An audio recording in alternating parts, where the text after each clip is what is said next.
Academic জায়গা থেকে ব্যাখ্যা করেছে। এখন একটা বিষয় কি, আমরা ইসলামকে অক্ষর জ্ঞান দিয়ে অক্ষর দিয়ে বোঝার চেষ্টা করি এবং 1400 বছর আগের জায়গা থেকে বোঝার চেষ্টা করি।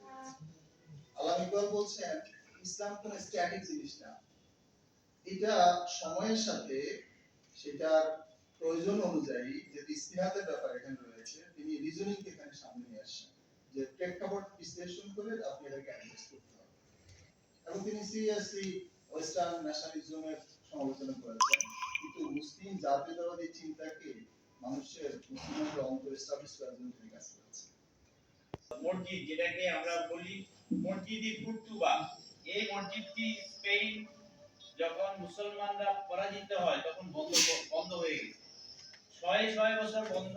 তার মধ্যেই আল্লামা ইকবাল স্পেন সফরের সময় স্পেন সরকারকে অনুরোধ করছে যে এটা আমাদের মসজিদ ছিল, আমি এখানে 2 রাকাত নামাজ আদায় করতে চাই। স্পেন সরকার তাকে অনুমতি দিয়েছে।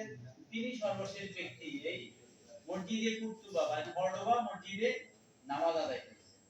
ইউরোপিয়ানরা এথিস্ট, ইউরোপিয়ানরা নাস্তিকতা প্রচার করতে পৃথিবীতে নিয়োজিত। মুসলমানদের সাথে যত শত্রুতা এখন আমেরিকা এবং অন্যরা করছে,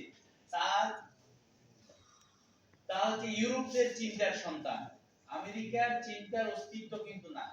আমেরিকা এখন পর্যন্ত ইউরোপের চিন্তা এবং গবেষণার ফলকে বাস্তবায়ন করার কাজে নিয়োজিত। সেই ইউরোপে আল্লামা ইকবালকে স্মরণ করেছে, সম্মান করেছে এইভাবে যে তিনি অনুরোধ করেছেন, স্পেন সরকার তাকে 2 রাকাত নামাজ পড়ার অনুমতি দিয়েছেন মসজিদে কর্দোবা বা কর্ডোবা মসজিদ। আমরা ইতিমধ্যে আমাদের অস্তিত্ব, আমার আমিত্ব, আমার ইতিহাস ঐতিহ্যকে যদি চিনতে পারি, তাহলে আজকের এই পালন, আজকে আমরা যে এক হয়েছি, এটা সফল হবে।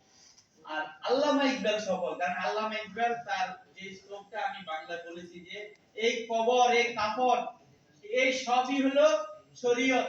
এই ইকবাল মানুষ তো সেদিনে মরে যায় যেদিন তাকে স্মরণ করার কেউ থাকে না। আজকে আমরা ইকবালকে বাংলাদেশে স্মরণ করছি, সারা পৃথিবীর যতগুলো ইউনিভার্সিটি আছে, ইভেন যারা মুসলমানদের